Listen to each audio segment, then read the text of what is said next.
નમસ્કાર, હું જાસ્મીન अब तक બુલેટિનમાં આપનું સ્વાગત કરું છું। સમાચારની શરૂઆતમાં જોઈએ આજના મુખ્ય સમાચાર। પેટ્રોલના ભાવે ફટકારી સદી, પેટ્રોલમાં 79 પૈસા અને ડીઝલમાં 83 પૈસાનો વધારો। રાજકોટ 42.6 ડિગ્રી તાપમાન સાથે રાજ્યનું સૌથી ગરમ શહેર બન્યું। રાજકોટ મહાનગરપાલિકાની સ્ટેન્ડિંગ કમિટીની બેઠકનું કરવામાં આવ્યું આયોજન। તો હવે જોઈએ સમાચાર વિસ્તારપૂર્વક। રશિયા અને યુક્રેન વચ્ચે છેલ્લા 40 દિવસથી ચાલી રહેલા ભીષણ યુદ્ધના કારણે ક્રૂડ બેરલના ભાવ આસમાને આંબી ગયા છે। છેલ્લા એક પખવાડિયાથી પેટ્રોલ, ડીઝલ અને સીએનજીના ભાવમાં સતત વધારો થઈ રહ્યો છે। રાજકોટમાં પ્રતિ લીટર પેટ્રોલના ભાવ ₹104.2 પહોંચી ગયા છે, જ્યારે ડીઝલમાં ભાવ ₹98.37 પહોંચી ગયા છે। ત્યારે ડીઝલ પર હવે આગામી દિવસમાં સદી ફટકારે તેવું સ્પષ્ટ લાગી રહ્યું છે। અલગ અલગ ગેસ કંપનીઓ દ્વારા સીએનજીના ભાવમાં પણ વધારો કરવામાં આવી રહ્યો છે। ત્યારે આ ભાવ વધારાનો આંકડો ક્યાં જઈને અટકશે તે કહેવું મુશ્કેલ છે। રાજ્યમાં છેલ્લા એક પખવાડિયાથી સૂર્યનારાયણ હાહાકાર મચાવી રહ્યા છે। ત્યારે રાજકોટ 42.6 ડિગ્રી સાથે રાજ્યનું સૌથી ગરમ શહેર બની રહ્યું હતું। સવારે વાતાવરણમાં પલટો જોવા મળ્યો હતો તો આકાશમાં વાદળો છવાયા હતા, જેથી ગરમીમાં થોડી રાહત જોવા મળી હતી। મહત્તમ તાપમાનમાં થોડો ઘટાડો થયો હતો, પરંતુ સાથોસાથ સવારે બફારાનો અનુભવ પણ થયો હતો। આ અંગે વધુ વિગતો આપવા અમારી સાથે જોડાઈ રહ્યા છે અમારા સંવાદદાતા ખુશી રાજપૂત। જી ખુશી, શું છે સમગ્ર વિગતો? જી, વાત કરવામાં આવે તો છેલ્લા એક પખવાડિયાથી રાજ્યમાં સૂર્યનારાયણનો આકરો તાપ સહન કરવો પડી રહ્યો છે।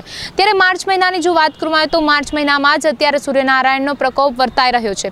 ત્યારે વાત કરીએ તો રાજ્યના સૌથી ગરમ શહેર તરીકે રાજકોટ અને અમદાવાદ ગઈકાલે હતું, જેમાં વાત કરીએ તો 42.6 ડિગ્રી સાથે અમદાવાદ અને રાજકોટમાં ગરમ શહેર બન્યું હતું। ત્યારે આજની વાત કરવામાં આવે તો આજે વાતાવરણમાં પલટો જોવા મળી રહ્યો છે। ત્યારે રાજકોટમાં આજનું તાપમાનની વાત કરીએ તો 39.8 ડિગ્રી તાપમાન નોંધાયું છે। સવારે જ વાતાવરણમાં પલટો જોવા મળી રહ્યો હતો, વાદળછાયું વાતાવરણ જોવા મળી રહ્યું હતું। સવારે અસહ્ય બફારો પણ જોવા મળી રહ્યો હતો। ત્યારે હવામાન વિભાગના જણાવ્યા અનુસાર ગઈકાલે અમદાવાદ અને રાજકોટમાં 42.6 ડિગ્રી તાપમાન નોંધાયું હતું। ત્યારે આજે તાપમાનમાં ઘટાડો જોવા મળી રહ્યો છે। રાજકોટનું તાપમાનની વાત કરીએ તો 39.8 ડિગ્રી રહેવા પામ્યું હતું અને આગામી દિવસમાં પણ થોડીક રાહત જોવા મળશે તેવી પણ શક્યતાઓ સેવાઈ રહી છે। જી ખુશી, સમગ્ર માહિતી આપવા બદલ આપનો આભાર। રાજકોટ મહાનગરપાલિકાની સ્ટેન્ડિંગ કમિટીની બેઠક યોજવામાં આવી હતી, જેમાં વિપક્ષી નેતા માટે નવી કાર ખરીદી કરવા, ડામરના ભાવમાં એક રોડ અને 7 સોસાયટીઓ માટે કોન્ટ્રાક્ટને વધુ રકમ ચૂકવવા, વોર્ડ નંબર 18માં નવી વોર્ડ ઓફિસ સહિત 36 દરખાસ્તોને મંજૂરી આપવામાં આવી હતી। ₹5 કરોડથી વધુના વિકાસ કામોને સ્ટેન્ડિંગ કમિટી ચેરમેન પુષ્કર પટેલે બહાલી આપી હતી। હાલ કોર્પોરેશનની આર્થિક સ્થિતિ અત્યંત નબળી હોવા છતાં કરકસરને બદલે વિપક્ષી નેતા દ્વારા નવી કાર ખરીદી કરવા દરખાસ્ત કરવામાં આવી છે, જેને લઈને વિપક્ષી નેતાએ પ્રતિક્રિયા આપી હતી। આજરોજ રાજકોટ મહાનગરપાલિકાની સ્ટેન્ડિંગ કમિટીની બેઠક હતી। કુલ મળીને 36 દરખાસ્તો ઉપર નિર્ણય કર્યો છે। બધી દરખાસ્તોને મંજૂરી આપવામાં આવી છે અને આશરે 5.25 કરોડ કરતાં પણ વધારેના રકમના વિકાસ કામોને આજરોજ મંજૂરી આપી। સ્વાભાવિક રીતથી રાજકોટ મહાનગરપાલિકાના પેવરના બધા કામ પાછલા ઘણા વર્ષોથી આપણે સ્ટાર રેટથી કરી છે, જેથી કરીને જે એમાં બિટ્યુમિન વપરાતું હોય છે એ કન્ટેન્ટનો ભાવ બેઝ રેટ નક્કી કરેલો હોય, એનું પ્લસ માઇનસ ઓછો થયો હોય તો રાજકોટ મહાનગરપાલિકાને ફાયદો થાય।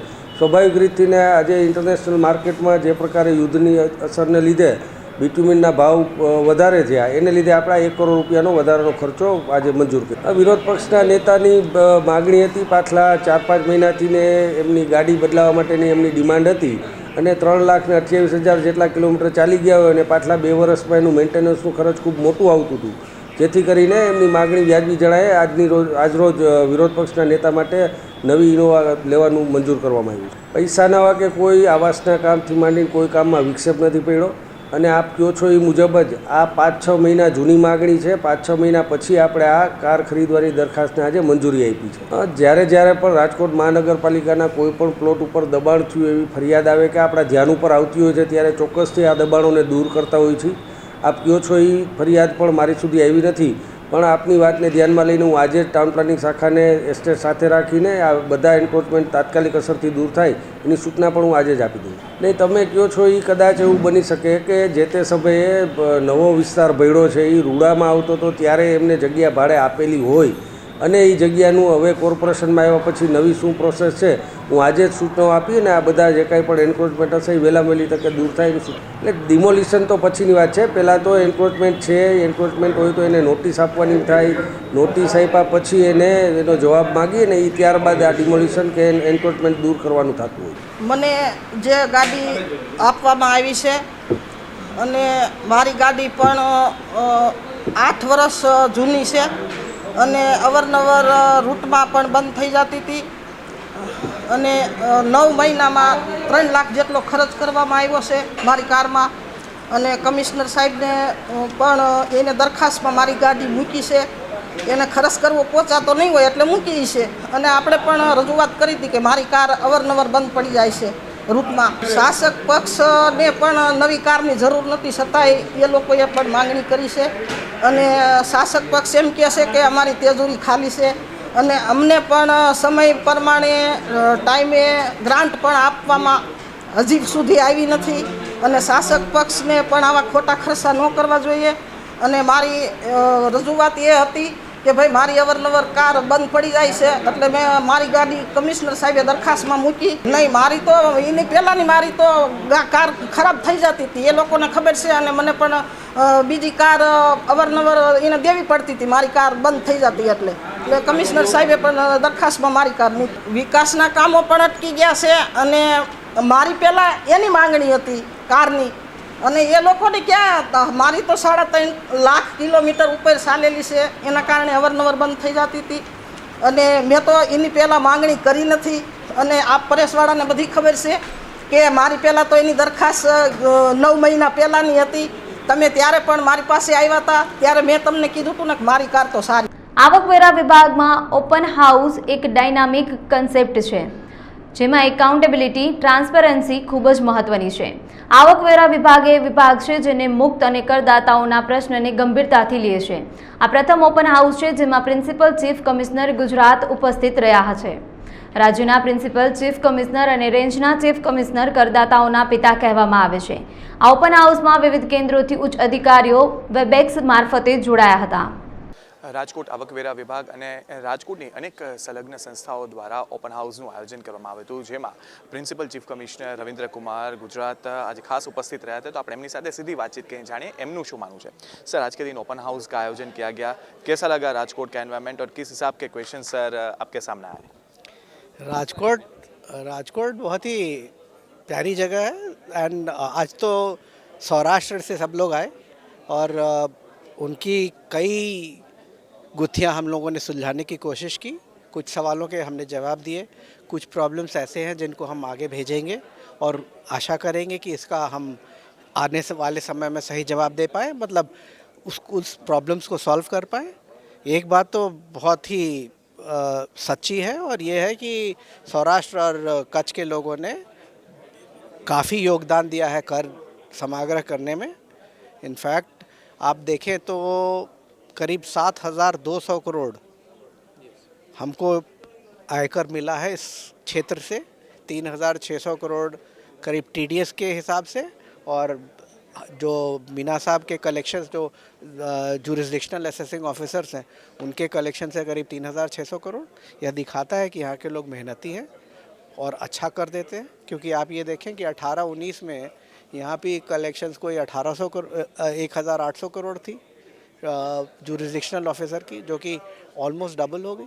तो यह दिखाता है कि हम लोग अच्छा काम कर रहे हैं और भी उम्मीदें हैं. क्योंकि सबसे तो बड़ी बात है कि यहाँ पे इस एरिया में भूकंप आया, काफ़ी तबाही हुई और वहाँ से हम आगे बढ़ के निकले. तो ये बड़े सौभाग्य की बात है कि आज हम यहाँ पे आए हैं और ये देख रहे हैं कि काफ़ी खुशहाली है, लोग अच्छा कर रहे हैं, अच्छा टैक्स भर रहे हैं. और ख़ास करके बहुत ये अपने चार्टर्ड अकाउंटेंट्स दोस्तों का मैं बहुत उनसे अनुग्रहित हूँ कि उन्होंने काफ़ी ही मेहनत की.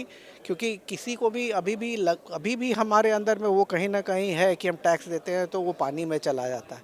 इन लोगों ने समझाया कि नहीं, यह दायित्व है आपका और आप सरकार के प्रति अपने दायित्व का निर्वाह करें, प्रॉपर टैक्सेस दें, जिसके फलस्वरूप हम यहाँ पहुँचे.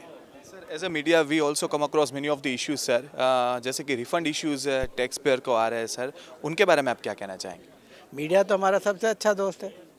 आपने जो बताया कि रिफंड इश्यूज़, आप ये देखें कि आपके पास कितने इशू है। आप अगर अपने इश्यूज़ देखेंगे अपने दोस्तों के बीच में भी तो 10 भी नहीं मिलेंगे। और आप ये सोचिए कि कितने हज़ारों दोस्तों को, लाखों दोस्तों को रिफ़ंड टाइम पे मिल गया। यह दर्शाता है कि हम कितना अच्छा काम कर रहे हैं। रिफ़ंड्स के मामले में तो मैं बोल सकता हूँ, आज हमने देखा कि एक भी सवाल रिफ़ंड लेके नहीं आया कि हमारा रिफ़ंड ड्यू था और टाइम पे नहीं मिला। हाँ, रिफ़ंड में कई बार ये हो सकता है कि आपका परसेप्शन अलग था कि आपके पास ज़्यादा रिफ़ंड आना चाहिए था, आपके पास पुराने डिमांड नहीं होने चाहिए थे। वो इश्यूज़ हैं, उनको हम देख रहे हैं, वो सुधर जाएंगे। ऐसा टाइम आएगा, आप सोच सकते थे कि 3 महीने के अंदर आपको रिफ़ंड मिल जाएगा। आपका अपना रिफ़ंड कितने दिनों में मिला? That answers my question. You are my best friend. Please propagate this. Department is working extra hard and ensuring that refunds reach the people well in time. Sir, I just have 2 more questions, sir. One question is very serious. Okay, many of the tax professionals want to make their balance sheet 0-0 of the taxpayer. What do you think, it hurdles in the growth or not? Why should anybody make his balance sheet 0-0? अगर आप zero है मतलब आप कुछ भी नहीं, आपके पास कोई ना तो इनकम है ना एसेट है, ऐसा आदमी किस काम का? तो प्रयास ये होना चाहिए जो बैलेंस शीट वही दर्शाए जो आपका एक्चुअल स्टेटस है। और मैं तो चाहूँगा कि सब लोगों का स्टेटस बहुत अच्छा हो, हमारा देश खुशहाल हो, उसकी पर कैपिटा इनकम सब विश्व में सबसे ज़्यादा हो, क्योंकि यही दिखाता है। देखिए, आप हमारे प्रधानमंत्री को देखिए, कितनी प्रोग्रेस हुई है, कितनी तेज़ी से प्रोग्रेस हुई है। पूरा संसार भारत को देख रहा है। आज हमारे प्रधानमंत्री अगर कुछ बोलते हैं तो उसका एक महत्व आता है विश्व में। इसका रीज़न है कि we have today grown up from being number 30 economy to number 5 economy.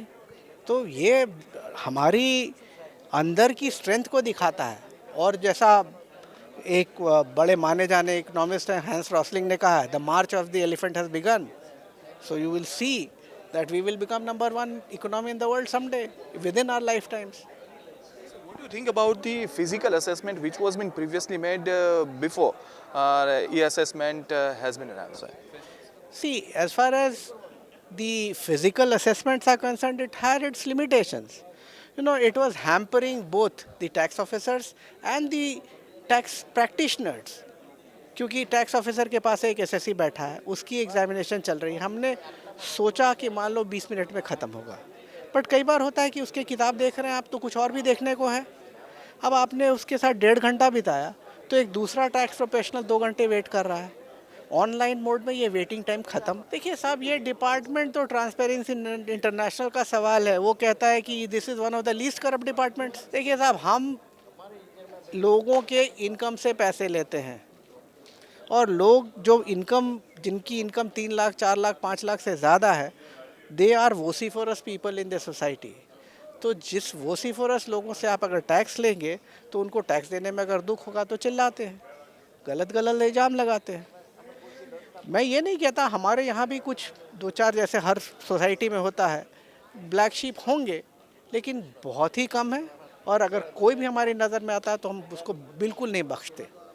और ये नॉन इशू है, corruption is a non issue. It is the faceless assessment schemes are only to improve the efficiency of the department, because with computerised environment we can process large number of cases at a much faster rate. Patan જિલ્લાના રાંધનપુરમાં નાયબ collector કચેરી ખાતે માલધારી સમાજ દ્વારા આવેદનપત્ર પાઠવવામાં આવ્યું હતું। ગોમાતા રાખવા માટે ફરજિયાત લાયસન્સ માટેના બિલકાયદાના વિરોધ તથા રખડતા ઢોરને નિયંત્રણ લેવા અને પકડાયેલા પશુના માલિકને દંડ તથા સજાની જોગવાઈઓ સંદર્ભે બિલ પસાર કરવામાં આવતા તેનો વિરોધ આવેદનપત્રમાં પાઠવ્યું હતું। આવેદન આપ્યું શું બાબત? આવેદન આપવા પાત્રનો અમારો એકમાત્ર ને એક હેતુ હતો કે ગુજરાત સરકાર દ્વારા જે ગૌ સેવા વિરોધી કાયદો લાવવામાં આવ્યો છે એ કાયદાનો અમે સખત વિરોધ કરીએ છીએ।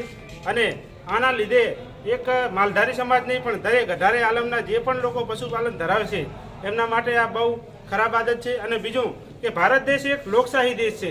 લોકશાહીની વ્યવસ્થા એવી છે કે એમાં લોકો દ્વારા લોકો વડે ચાલતું શાસન હોય છે। કોઈ પણ કાર્ય, કોઈ પણ નિર્ણય તમે લેતા હોય છો ત્યારે તમારે લોકોને પહેલાં પોતાના પક્ષની અંદર લેવા પડે, ચર્ચા કરવી પડે ને ચર્ચા વિચારણા કર્યાના અંતે કાયદો લાવવો પડે।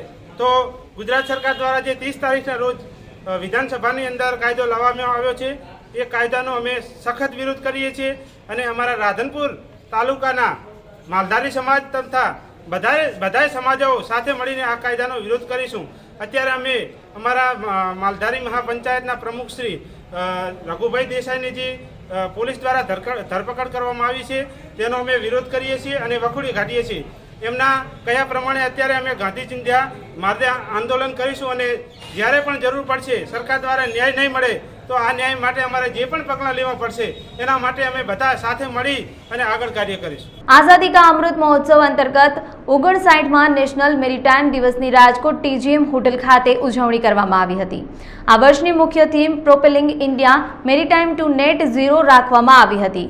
વડાપ્રધાન નરેન્દ્ર મોદીના સ્વપ્ન કાર્બન મુક્ત પર્યાવરણને આગળ વધારવા નેશનલ મેરીટાઈમ બોર્ડ દેશની મોટી શિપિંગ કંપનીઓ તેમજ ઇન્ડિયન નેવી સહિત કોસ્ટલ એરિયાને લગતા તમામ લોકો આવનારા દિવસોમાં શિપિંગ ઇન્ડસ્ટ્રીમાં પર્યાવરણને કાર્બન મુક્ત કઈ રીતે કરી શકાય તે માટેના કાર્યો કરવાની વિગતવાર ચર્ચા સેમિનારમાં કરી હતી. ત્યારે કાર્યક્રમ વિશેની વિગતવાર માહિતી કેપ્ટન સંતોષ કુમાર અને કેપ્ટन मोहित बहल द्वारा अब तकनी खास बातचीत में पूरी पाड़वामां आवी हती. देखिए, नेशनल मैरीटाइम जो राष्ट्रीय जहाजी दिवस जो है, ये हमें सब आम जनता को ये बताना है कि हम क्यों सेलिब्रेट करते हैं इसे. सबसे पहले 1964 में 1964 में इसको शुरू किया गया था. यहाँ पर आपने देखा होगा कि ये जहाजी दिवस इसलिए मनाया जाता है कि यहाँ का पहला स्वदेशी शिप मुंबई से मार्सेल्स गया, वहाँ से लंदन गया और उसके माध्यम से बाकी सारे एवेन्यूज़ हमारे इंडिया के लिए खुले हुए गए. जो स्वतंत्र भारत में पहला ही जहाज़ था और जहाँ पे गांधी जी ने भी उसके लिए अपना मतलब जो ग्रीटिंग्स दी है. और नरोत्तम मोरारजी वालचंद जैसे जो बिजनेसमैन जो गुजरात से बिलोंग करते थे, आज राजकोट में हो रहा है. मैं तो समझता हूँ कि बहुत बड़ी भाग्यशाली है कि यहाँ के इसका उगम हुआ और ये दो बिजनेसमैन ने एक बड़ी क्रांति की है. वो क्रांति के द्वारा उन्होंने अपना शिपयार्ड भी बनाया, नया शिपयार्ड बनाया. उसके माध्यम से उन्होंने अपनी कंपनी खोली और ये नामुमकिन को मुमकिन कर दिया. सर, बेसिकली हर उद्योग को और हर एक इंडस्ट्री को अपने में एक इंस्पिरेशन, मोटिवेशन चाहिए होता है उसकी यादगार में. जो आज का हमारा दिन है ये है नेशनल मैरीटाइम डे, राष्ट्रीय जहाजरानी दिवस. 1919 में पहली बार भारतीय जहाज SS लॉयल्टी 5 अप्रैल 1919 को रवाना हुआ था. जबकि हमारे ऊपर काफ़ी प्रतिबंध थे उस टाइम. भारतीय एंटरप्रेन्योर्स ने एफर्ट किया कि उन्होंने अपना जहाज चलाया against all what you call it restrictions, against all hindrances और उसको सक्सेसफुल करके दिखाया. तो हम उसी को कमेमोरेट करने के लिए हर साल ये दिवस मनाते हैं. नहीं, जैसा कि आपने प्रेजेंटेशंस में देखा होगा कि already actually shipping industry is just 2.89% contributor of GHG gases और उसको भी काफ़ी स्ट्रांगली रिड्यूस करने के एफर्ट्स किए जा रहे हैं. जो इंटरनेशनल ऑर्गेनाइजेशन है IMO, इंटरनेशनल मैरीटाइम ऑर्गेनाइजेशन, उसने कई नियम स्थापित किए हैं जिनको जहाज़ों पे इम्प्लीमेंट किया जा रहा है. उसके साथ साथ भारत जो ministry of port shipping and waterways है और उसके अंडर में डायरेक्टरेट जनरल ऑफ शिपिंग है, they are coming up with further motions. And in fact आज की जो इस साल की जो थीम है, this is propelling Indian maritime to net zero, that is an effort to go beyond compliance. उसको जितनी जल्दी हो सके हमारे माननीय प्रधानमंत्री जी ने जो कमिटमेंट किया है उसको shipping sector, and shipping sector means a wide sector जिसमें आपकी एंसिलरी इंडस्ट्री आती है, पोर्ट्स आती है, शिप ओनर्स आते हैं, ट्रेनिंग इंस्टीट्यूट्स आते हैं, सबको कवर करते हुए कैसे उसको मिनिमाइज़ किया जाए. यही एक थॉट प्रोसेस है जो ऑल ओवर इंडिया इस टाइम हर स्टेट के अंदर, हर मैरीटाइम बॉडी के अंदर डिस्कस किया जा रहा है. Because this is the theme for the national maritime day this year. नहीं, पोर्ट्स तो इनफैक्ट अभी सारे ऑपरेट कर रहे हैं एक्सेप्ट कुछ जो नॉन मेजर पोर्ट्स होते हैं. तो सर वो देखिए, उनके पोर्ट अपने आप में एक इंडिपेंडेंट बॉडी होती है, ठीक है. उनके अपने कमर्शियल वो होते हैं, उनकी अपनी एनवायरमेंटल कंडीशंस होती हैं जिसकी बेस के ऊपर वो डिटरमाइन करते हैं और उसमें वी आर मोर ऑफ तो उनके अपने खुद के डिसीजंस होते हैं जो वो अपने फाइनेंशियल्स और अपनी वायबिलिटीज़ के हिसाब से लेते हैं. सर उस पर कॉन्टीन्यूस एफर्ट्स है. हर पोर्ट अपनी वायबिलिटी चेक करता है, उसकी कमर्शियल रिक्वायरमेंट क्या है, वो कितना बड़ा जहाज लाना चाहता है, उसके हिसाब से वो अपनी ड्रेजिंग को क्रिएट करता है. दादरा नगर हवेली कलेक्टરના દિશા નિર્દેશ અનુસાર સેલવાસ અને ખાનવેલ મહેસૂલ વિભાગ દ્વારા સરકારી જમીન કોતર અને નહેર પર કરવામાં આવેલા ગેરકાયદેસર અતિક્રમણને હટાવવા માટે સંબંધિત વ્યક્તિઓને સૂચિત કરવામાં આવ્યા હતા. પરંતુ આપવામાં આવેલા સમય સુધીમાં તેઓએ ગેરકાયદેસર બાંધકામો હટાવ્યા ન હતા. અને તેને દૂર કરવાની કામગીરી પ્રશાસન દ્વારા શરૂ કરવામાં આવી છે. રાજકોટ ખાતે ન્યાયતંત્ર દ્વારા નવી પહેલ હાથ ધરવામાં આવી છે. કોર્ટ સંકુલ ખાતે ફરજ બજાવતા મહિલા ન્યાયાધીશો, વકીલો અને મહિલા પક્ષકારોની સ્વચ્છતા અને સ્વચ્છતા માટે કોર્ટની 5 બિલ્ડિંગ ખાતે સેનેટરી ઇન્સિનેટર મશીન ઇન્સ્ટોલ કરવામાં આવ્યા છે, જેથી મહિલાઓની સ્વચ્છતા જળવાઈ રહે તેમજ સ્વચ્છતા અભિયાનને પણ વેગ મળી શકે. આ તકે મહિલા ન્યાયાધીશો, મહિલા વકીલો, કર્મચારીઓ હાજર રહ્યા હતા. આ એક બહુ જ અગત્યની પહેલ છે જો નાશ માટે યુઝડ પેડના નાશ માટે આ બહુ જ અગત્યની પહેલ છે, કેમ કે જો જેમ તેમ જ્યાં ત્યાં જગ્યાએ પેડ મૂકવામાં આવે છે તો આ ડિસ્પોઝલ થવામાં વર્ષોનો સમય થઈ જાય છે. જો એક વસ્તુ, એક મશીન છે જેની રીતે આ સ્વચ્છ અને ચોખ્ખાઈને ધ્યાનમાં લઈને તો આ પગલો ડિસ્ટ્રિક્ટ કોર્ટ દ્વારા લેવાયા આ પગલો બહુ જ અગત્યનું છે. મને એવું લાગે છે કે મહિલાઓમાં આ વિષય ઉપર એક શું કહેવાય, એક ઝેપ છે કે લોકો ખુલીને આ વિષય ઉપર ચર્ચા નહીં કરી શકે. એવું લાગે છે કે આ વિષય કંઈ એક સિક્રેટ વસ્તુ છે કે છુપાઈને રાખવી જોઈએ, કે કોઈને આગે વાત નહીં કરવી જોઈએ. પણ આ તો એક નેચરલ સાયકલ છે, બાયોલોજિકલ સાયકલ છે, પ્રકૃતિનો નિયમ છે.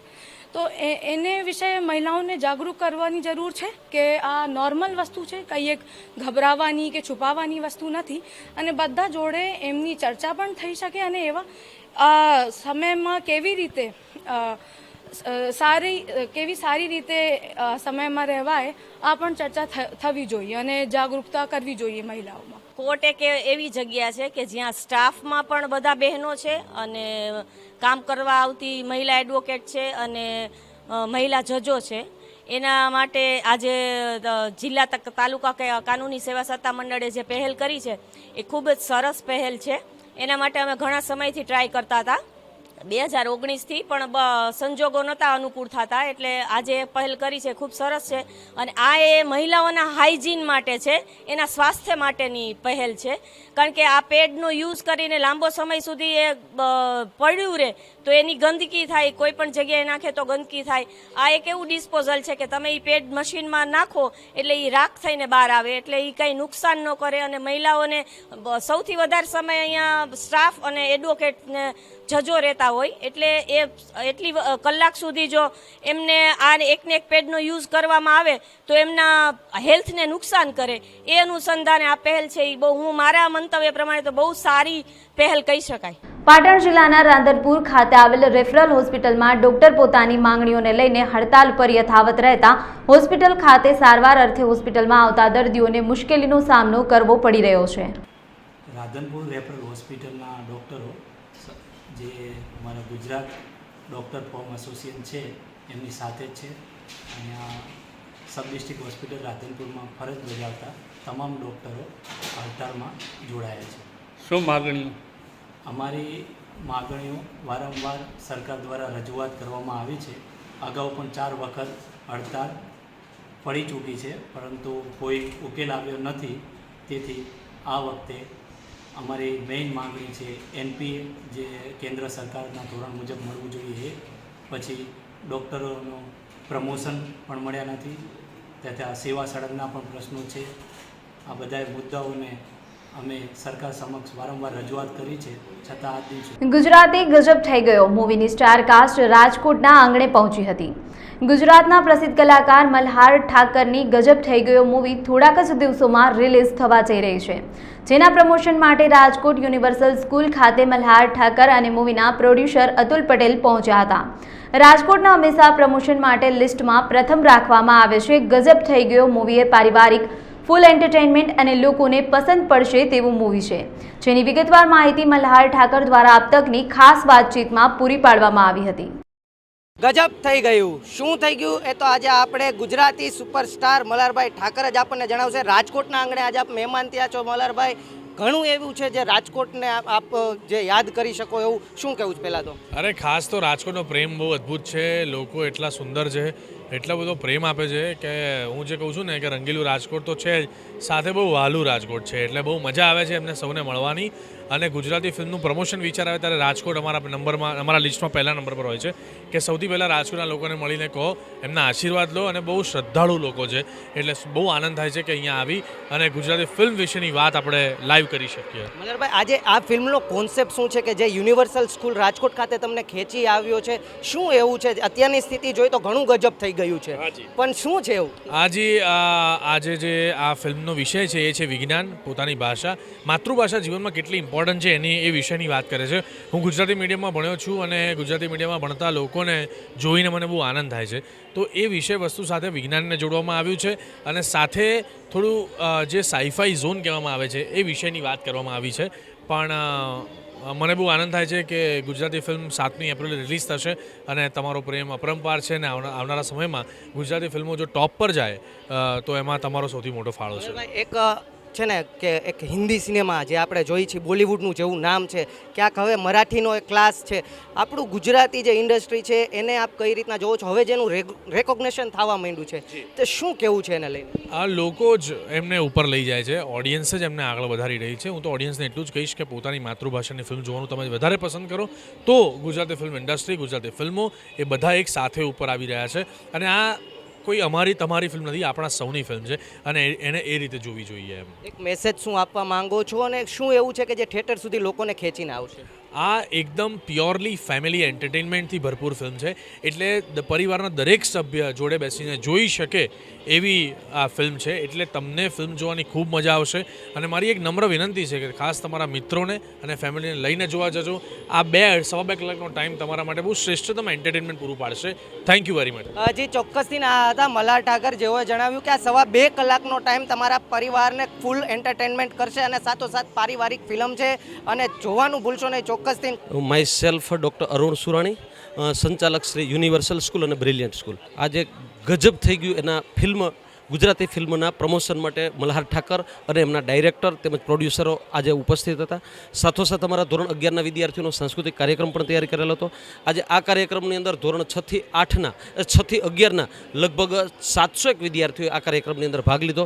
અને ખાસ કરીને મલ્હાર ઠાકર અને એમની ટીમે વિદ્યાર્થીનો ઉત્સાહ જોઈ અને ખાસ કરીને એ પણ આનંદ પામ્યા. અને વિશેષની અંદર આ પિક્ચરની વિશેષતા એ છે કે માતૃભાષાનું ગૌરવ વધે એવા એ લોકોના પ્રયત્ન છે, બાળકોની ક્રિએટિવિટી વધે એવા એ લોકોના પ્રયત્ન છે. એટલે અમને પણ શિક્ષણને લગતી, શિક્ષકોનું માન સન્માન જળવાઈ રહે એ પ્રકારનું પિક્ચર હોવાથી આ ખાસ કરીને પ્રમોશનમાં સ્કૂલે પણ ઘણો બધો રસ લઈ અને ગુજરાતી ભાષાનું મહત્ત્વ, શિક્ષકોનું મહત્ત્વ અને ક્રિએટિવિટીનું મહત્ત્વ જળવાઈ રહે એ હેતુથી અમે આ પ્રમોશન ખાસ કરીને સ્કૂલે ગોઠવેલો છે. કેશોદ શહેરમાં વિશ્વ હિન્દુ પરિષદ અને બજરંગ દળના કાર્યકરો આગેવાનો દ્વારા રામનવમી નિમિત્તે નીકળનારી શોભાયાત્રાના બેનર જૂના બસ સ્ટેન્ડ પાસે લગાવી રહ્યા હતા, ત્યારે બેનર ફાટી નાખતા મામલો બિચક્યો હતો. પોલીસ 4 અજાણ્યા ઇસમો વિરુદ્ધ ગુનો નોંધી 2 આરોપીની અટક કરી કાયદેસરની કાર્યવાહી હાથ ધરી છે. રાજકોટ શહેરના માધાપર ચોકડી ખાતે 4 દિવસ પૂર્વે થયેલી ફાયરિંગની ઘટનામાં વધુ 2 શખ્સોની ધરપકડ કરવામાં આવી છે. માધાપર ચોકડી પાસે સામાન્ય બાબતે ડખો કરી 4 રાઉન્ડ ફાયરિંગ કરી ભયનો માહોલ ફેલાવનાર નિવૃત્ત ફોજદારના પુત્ર સહિત 2 આરોપીએ બનાવમાં વપરાયેલા હથિયાર સાથે પોલીસે ઝડપી પાડ્યા છે. ગત 2 એપ્રિલના રોજ માધાપર ચોકડીથી આગળ એક ટેમ્પો અને વાહન ચાલકને રોંગ સાઈડે ચાલવા બાબતે ટોકવા બાબતે માથાકૂટ થયેલી અને એમાં નાની એવી વાતમાં ગુસ્સામાં ફાયરિંગ કરવામાં આવેલું હતું. તે પૈકી 3 આરોપીઓ તે જ દિવસે પકડવામાં આવેલા હતા. 2 આરોપીઓ જેમની પાસેથી વેપન અને વાહન બંને લઈને નાસી છૂટેલા, તે પૈકી યુવરાજસિંહ અને બ્રિજરાજસિંહ, જેને ગઈકાલે રાત્રે 10:30 વાગ્યા પછી ગાંધીગ્રામ પીઆઈ જેડી ઝાલા અને ટીમે અટક કરેલા છે. એ લોકો પાસેથી હથિયાર મળી આવ્યું છે અને જે વાહન હતું એ પણ મળી આવ્યું છે. ક્યાંથી હથિયાર લાવ્યા હતા તે દિશામાં તપાસ માટે આજે એમના રિમાન્ડ માંગવામાં આવશે. નહીં, બિલકુલ હથિયાર એના નામે કોઈ લાયસન્સ ઇસ્યુ થયેલું નથી, રેકર્ડ ઉપરથી પ્રસ્થાપિત થયેલું છે. એટલે ગેરકાયદેસર હથિયાર રાખ્યું હશે તો જેનું હથિયાર છે તે માલિક અને એમના વિરુદ્ધમાં અલગથી કાર્યવાહી કરવામાં આવશે. આરોપીનું અન્ય ગુનામાં પણ પોલીસ ચોપડે નામ, પોલીસ કબજે કરેલી રિવોલ્વર ગેરકાયદેસર હોય, ક્યાંથી લીધી, ક્યારે લીધી, અન્ય કોઈ બનાવને અંજામ આપ્યો છે કે કેમ તે સહિતની દિશામાં પૂછપરછ હાથ ધરાઈ છે. પકડાયેલો યુવરાજસિંહ અગાઉ જામનગર, જોડિયા, રાજકોટ, જેતપુર પોલીસમાં વ્યાજખોરો, આર્મ્સ એક્ટ, છેતરપિંડી સહિત 7 ગુનામાં અને બ્રિજરાજસિંહ અગાઉ 1 ગુનામાં પોલીસ ચોપડે ચડી ચૂક્યો છે. નહીં, અત્યારે જે રજૂ કરી છે અમે પંચનામાની વિગતે કબજે કરીશું અને એફએસએલમાં રજૂ કરીશું. જો તે ગલત તરીકાથી રજૂ કરી હશે તો તેની આર્મ્સ એક્ટની જોગવાઈ મુજબ અન્ય કાર્યવાહી પણ થઈ શકે. હા, યુવરાજસિંહ ગુનાહિત કૃત્ય કરનારની ટેવવાળો છે. તેના 7 ગુના દાખલ થયેલા છે. છેલ્લો ગુનો 2020માં રોણકીની જમીન બાબતનો જે ક્રાઇમે તપાસ કરી હતી એમાં લાંબા સમય પછી જામીન મુક્ત થયા પછીનો આ પહેલો ગુનો છે. હા, આ જે વ્યક્તિ છે એનો ભાઈ પણ પોલીસ ડિપાર્ટમેન્ટમાં છે અને એક નિવૃત્ત પોલીસ કર્મચારીના બંને પુત્રો છે. અન્ય જિલ્લામાં એનો આવો બનાવનું પણ માહિતી મળી છે અને તે દિશામાં બી તપાસ થશે. ભગવાન મહાવીર સ્વામી જન્મ કલ્યાણક મહોત્સવ તારીખ 14 એપ્રિલના રોજ ઉજવનાર છે. ત્યારે મહિલાઓને ધર્મયાત્રા ધર્મસભામાં ઉમટી પડવા હાંકલ કરવામાં આવી છે. अब तकની મુલાકાતે આવેલા પ્રતિનિધિ મંડળના મહિલા અગ્રણી સેજલબેન દોશીએ વિશેષ માહિતી આપી હતી. મહાવીરના વિચાર, મહાવીરના સિદ્ધાંતો આમ જનતા માટે કેવા હોવા જોઈએ, આપણું ધર્મ શું છે? જૈન ધર્મ મૂળ તો અમારો અહિંસા પરનો ધર્મ. અહિંસા અમારો મુખ્યત્વે જે મેઇન છે, જે અમારો મોટો છે. મહાવીર સ્વામી જે પંથ ઉપર ચાલ્યા હતા એ અહિંસા છે, જીવદયા છે. કોઈ પણ રેગ્યુલર લાઈફમાં પણ નાના નાના જીવો નહીં, પણ જો તમે બચાવી શકો તો એક જે જીવનું આપણે આપી શકીએ, અભયદાન આપી શકીએ છીએ, જે અમારા ધર્મનો મુખ્ય પાયો છે. આ વખતનું કાર્યક્રમમાં એક ઉત્સાહ છૂટું જોવા મળે છે. તમને કયું કારણ લાગે છે કે આટલા વર્ષોમાં નહોતું કારણ જુદું લાગે? કારણો ક્યાં લાગે? 2 વર્ષ પછી આ ધર્મયાત્રા ધર્મશોભાનું આયોજન થયું છે, એટલે વિશેષ ઉત્સાહ, ઉમંગ, ઉલ્લાસ છે જૈનોમાં. અને કોવિડના જે કપરા કાળ પછી પ્રભુની ભક્તિમાં અમે લોકોએ જે સમય ગુજાર્યો એ પ્રભુની ભક્તિના હિસાબે આજે અમે બધા અહીંયા હાજર છીએ. ઘણા સ્વજનો અમે ગુમાવ્યા છે, પણ છતાં પણ જે અમે અત્યારે જોડાયેલા છીએ, આમાં જે હાજર છીએ, એ લોકોમાં સવિશેષ ઉત્સાહ એ કારણ છે કે અમે લોકો હજી આ ઉમંગ ઉત્સાહથી આ શોભાયાત્રામાં છીએ, હયાત છીએ, જે ખાસ અમારા માટે બહુ મહત્વનું છે. અને મહાવીરના કલ્યાણ, આ મહાવીરના સંતાનોનો ઠીક એક સંદેશો છે. મહાવીરના સંતાનો કેવા હોય છે અને મહાવીરના સંતાન તરીકે કેવી આપણે વર્ત? મહાવીરના સંતાનો એટલે મહાવીરે જે પ્રભુ વીરનો જે ઉપદેશ છે, પ્રભુ વીરનો જે અમને સંદેશો છે, જે અમે ફોલો કરીએ છીએ, તેથી અમે લોકો મહાવીરના સંતાનો કહેવાઈએ છીએ. જેમાં મુખ્યત્વે જીવદયા, અહિંસા, અભયદાન વગેરે મુખ્ય હોય છે. આ વખતનું કાર્યક્રમ શું છે? આપણે શું બહેનો બધા કેવી રીતે ઉમટવી જોઈએ? તમારી બહેનો માટેની અપીલ, બરાબર, કે નારી શક્તિ પણ હવે કે વુમન એમ્પાવરમેન્ટ આવી ગયું, બરાબર, બધાને સ્વીકારવું પડ્યું છે, જાણતા અથવા મજબૂરીથી પણ. તો આ વખતે વુમન એમ્પાવરમેન્ટ કેવો છે ને, આ વખતે સ્ત્રી શક્તિ મહાવીરના ઓલામાં કેવી રીતે જોડાશે? જૈનમ દ્વારા આયોજિત આ વખતનું જે 14 એપ્રિલનો મહાવીર સ્વામી જન્મ કલ્યાણકનું જે ધર્મસભા ધર્મયાત્રા છે, તેમાં રાજકોટની દરેક નાની મોટી બધી સંસ્થાઓ, સ્થાનકવાસી, દેરાવાસી બધા ફિરકાઓ જોડાયેલા છે. અને 2 વર્ષ બાદ આ ઉજવાય છે એટલે સવિશેષ ઉત્સાહ, ઉમંગ, ઉલ્લાસ છે. અને અમે લોકો જૈન સોશિયલ ગ્રુપ, જે ઓલ ઇન્ડિયામાં સૌથી મોટું જૈનોની જે સંસ્થા છે, એની અમે એક પાંખ છીએ, સંગીની ફોરમ, જે અમે જૈન મહિલાઓ દ્વારા સંચાલિત છે. અને અમે આ વર્ષથી સંગીની ફોરમ આમાં જોડાઈ રહ્યું છે. તેથી અમારા નારીઓમાં, અમારા સંગીનીઓમાં, અમારી બહેનોમાં આમાં સવિશેષ ખૂબ જ ઉત્સાહ છે. અમે લોકોએ બેડા સ્પર્ધા, વેશભૂષા વગેરેમાં ભાગ લીધો છે, ફ્લોટ્સ પણ બનાવ્યા છે અને વ્યવસ્થામાં પણ અમે લોકો સાથ સહકાર યથાયોગ્ય આપવા માટે સક્ષમ છીએ. અમરેલી શહેરમાં એસપી નિર્લિપ્ત રાયની બઢતી સાથે બદલી થઈ હોવાથી લોકો દ્વારા વિદાય સમારંભ કાર્યક્રમનું આયોજન કરવામાં આવ્યું હતું. આ કાર્યક્રમમાં ભાજપ, કોંગ્રેસ તથા અમરેલીના તમામ સંગઠનો હાજર રહી શુભેચ્છાઓ પાઠવી હતી. લોકોના દિલોમાં સમાયેલા એસપીએ પણ લોકોનું હાથ જોડી સંબોધન કર્યું હતું. આ કાર્યક્રમને સફળ બનાવવા માટે અમરેલી પોલીસે ભારે જહેમત ઉઠાવી હતી. રાજકોટ મહાનગરપાલિકા દ્વારા બોર્ડ 7માં શ્રી સંત તુલસીદાસ પ્રાથમિક શાળા નંબર 16નું ₹3.40 કરોડના ખર્ચે શિક્ષણ મંત્રી જીતુ વાઘાણીના વરદ હસ્તે લોકાર્પણ કરવામાં આવશે. શાળાનું બાંધકામ 1868.3 ચોરસ મીટરમાં કરવામાં આવ્યું છે, જેમાં classroom, principal room, store room, library, computer room, fire સેફટીના સાધનો સહિતની સુવિધાઓ આપવામાં આવશે. શાળા નંબર 16 એટલે કે સંત તુલસીદાસ શાળા નવીનીકરણ કરતાં બેન જુઓ તો આખી શાળા નવી જ બની છે, સંપૂર્ણ રીતે નવી બની છે. અને આવતીકાલે 6 તારીખે માનનીય કેબિનેટ મંત્રી શ્રી જીતુભાઈના હસ્તે એનું લોકાર્પણ છે. લગભગ અત્યારે પણ એ શાળા ત્યાં બાજુમાં જ ચાલુ છે અત્યારે, અને હવે આવતીકાલથી બાળકોને ધીમે ધીમે બધા જ આપણે એ સ્કૂલમાં ટ્રાન્સફર કરી લેશું. અને આપ જોઈ શકો છો કે કોઈ પણ સ્કૂલને ટક્કર મારે એ પ્રકારની સરકારી શાળા અને એની સગવડ સવલત સંપૂર્ણ કહી શકાય એ પ્રકારની આ શાળામાં ઉપલબ્ધ છે.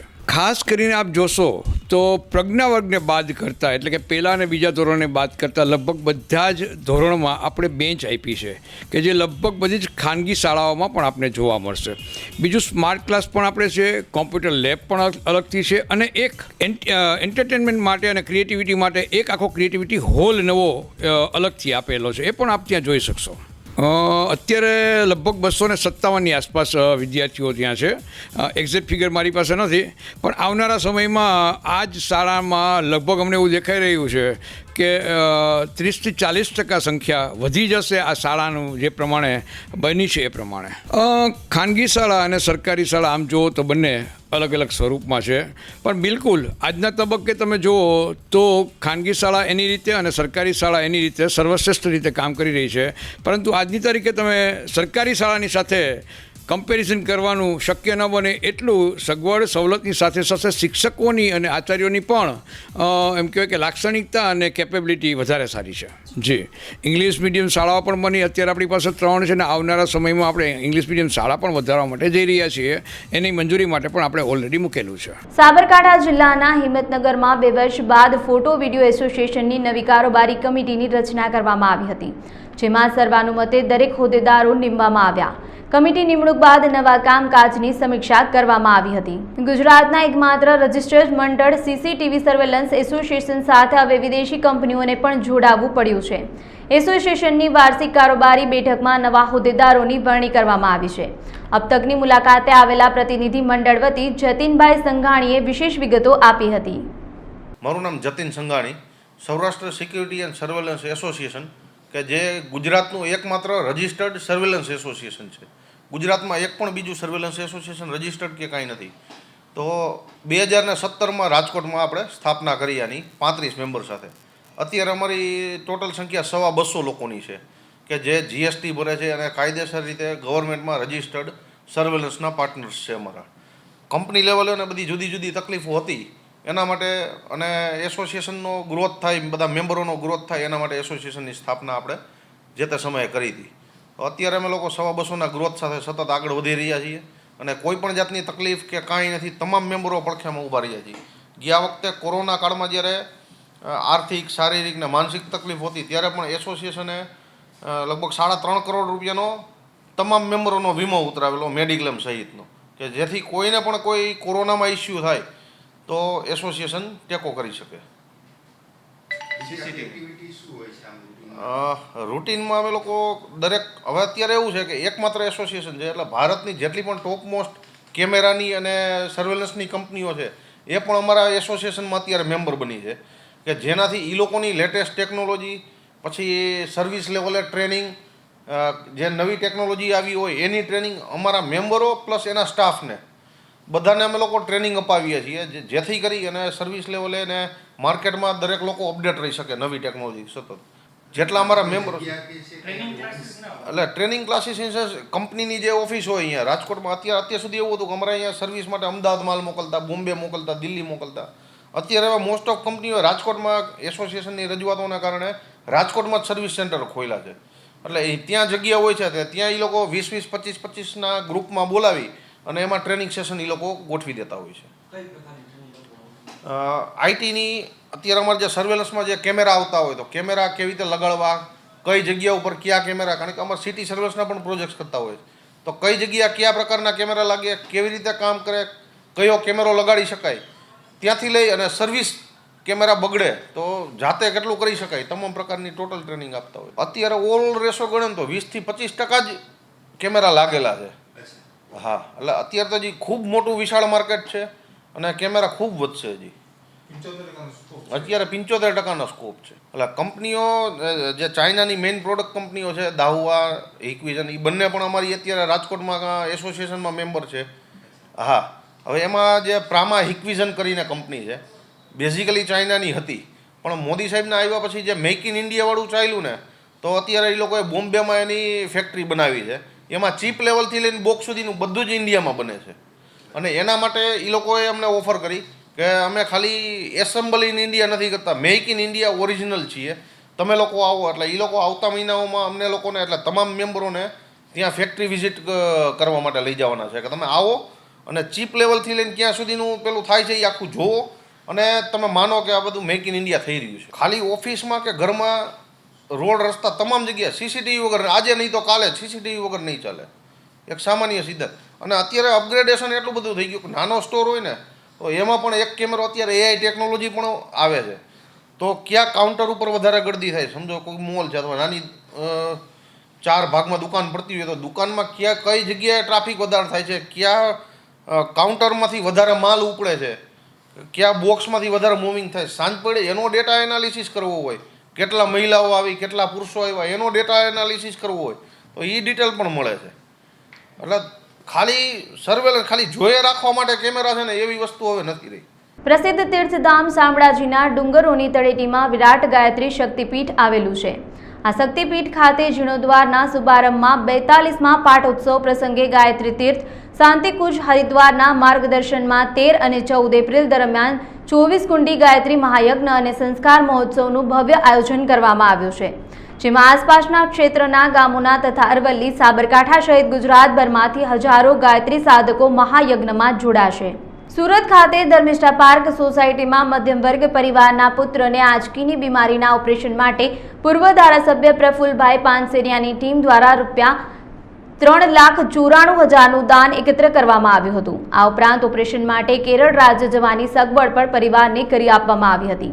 પરિવાર દ્વારા તમામ દાતાઓનો આભાર વ્યક્ત કરવામાં આવ્યો હતો. નમસ્કાર, હું પ્રફુલ પાનસેરિયા, પૂર્વ ધારાસભ્ય, સુરત કામરેજ.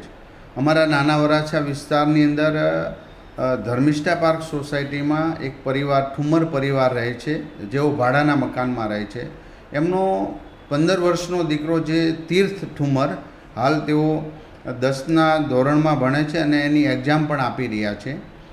એમને નાના મગજની અંદર ગાંઠ હોવાથી 5 વર્ષથી પીડાતો હોય છે અને અચાનક એને શરીરની આંચકીઓ શરૂ થઈ જાય છે અને લગભગ આ પરિવાર દવાખાનામાં 5 વર્ષથી બરબાદ થઈ ગયું કહેવાય એ ટાઈપની એની સ્થિતિ કંગાળ થઈ ગઈ છે. તો હાલની સમયમાં અમારા ધ્યાને પર આ મુદ્દો આવ્યો. અમારી સોશિયલ મીડિયાની ટીમ, મહેશભાઈ ભુવા, રાહુલભાઈ સોરઠિયા અને મનસુખભાઈ કાસોદરિયાએ આમાં ખૂબ સારી મહેનત કરી અને સોશિયલ મીડિયા દ્વારા 70,000 રૂપિયા જેવી રકમ પણ ત્યાં જમા થઈ અને બાકીની કેશ રકમ મારા પરિવાર, મારા મિત્રજનોને મેં ફોન કરી એમને એમના ઘરે બોલાવી 3,94,000 જેવી માતબર રકમ એમના ખાતામાં અને રોકડ જમા કરાવી છે. હાલ હવે કેરળ હોસ્પિટલમાં ઓપરેશન એમનું શક્ય છે. એમના મા બાપનો આ એકનો એક દીકરો હવે બચી જશે, એમને ખુશી છે. આ પ્રસંગે અમારા સોશિયલ મીડિયાના સોશિયલ યોદ્ધાઓને આ શ્રેય જાય છે અને દાતાઓને શ્રેય જાય છે. હું માત્ર નિમિત્ત હતો અને આ તમામ શ્રેય હું એમને ફોરવર્ડ કરું છું. અસ્તુ ભારત માતા કે જય, વંદે માતરમ. વલસાડ જિલ્લાના ઉમરગામ તાલુકામાં ગૌચરણની જગ્યા પર ભૂમાફિયાઓ અને સ્થાનિક લોકોએ કબજો કરવાનું શરૂ કર્યું છે, જેથી ગાય, બળદો કે ભેંસોને ઘાસચારો ખાવા જગ્યા નથી, જેથી આ રખડતા ઢોરો લોકો દ્વારા ઠલવાતા પ્લાસ્ટિકના કચરા આરોગવામાં આવે છે. પ્લાસ્ટિક માટે આપણે જે શાકભાજી લેવા જઈએ છીએ તો પ્લાસ્ટિકની થેલી નહીં વાપરતા આપણે ઘરેથી કપડની થેલી લઈ જઈએ અથવા કાપડની થેલીનો ઉપયોગ કરીએ તો આપણા માટે ઘણું સારું છે, ગૌ માતા માટે પણ સારું છે. પ્લાસ્ટિક એક એવી વસ્તુ છે કે એનો કોઈ જગ્યાએ ક્યારેય ભવિષ્યમાં પણ નાશ નથી, હજારો વર્ષો પણ નાશ નથી થતો. આવી વસ્તુ છે તો આપણા માટે, આપણા પોલ્યુશન માટે, આપણા માટે પણ પ્લાસ્ટિક જિમ્મેદાર છે કે આપણું પોલ્યુશન બગાડી આપણે આરોગ્ય બગાડે છે, આપણા આવનારા ભવિષ્યનું આરોગ્ય પણ બગડે છે. એટલે ગૌ માતા તો ઠીક છે, આપણા આરોગ્ય માટે પણ પ્લાસ્ટિકને બચાવવું, પ્લાસ્ટિકને જાકારો આપવો કે એને બેન કરવું એ જરૂરી છે. તો બધાને નમ્ર વિનંતી કરું છું કે આપણે બધા કપડાની થેલી લઈને જશું શાકભાજી લેવા કે કંઈ પણ ખરીદી કરવા માટે, પણ પ્લાસ્ટિક ક્યારેય વાપરશું નહીં એવા આપણા બધાથી એક સાથે સંકલ્પ કરીએ. આજે કાલે જ હજી નવું વર્ષ ચાલુ થયું છે, આ નવા વર્ષમાં એક નવો સંકલ્પ કરીએ કે આજથી અમે ક્યારેય પ્લાસ્ટિકનો ઉપયોગ કરશું નહીં, કપડાની થેલી લઈને જશું અને અમારી ગૌ માતા, અમારું ગૌધન, અમારું પર્યાવરણ અને અમારા દેશને બચાવશું. પાટણમાં પ્રજાપતિ જ્ઞાતિ સમાજ અને શ્રી પદ્મનાભ વાડી ટ્રસ્ટના સંયુક્ત ઉપક્રમે ભગવાન શ્રી પદ્મનાભજીની 620મી જન્મ જયંતિ મહોત્સવની ભવ્યાતિ ભવ્ય ઉજવણી કરવામાં આવનાર છે. ત્યારે આ જન્મ જયંતિ મહોત્સવ અંગે માહિતી આપવા પ્રેસ કોન્ફરન્સનું આયોજન કરવામાં આવ્યું હતું. હાલ સમાચારોમાં બસ આટલું જ. વધુ સમાચાર માટે જોતા રહો અબ તક. નમસ્કાર.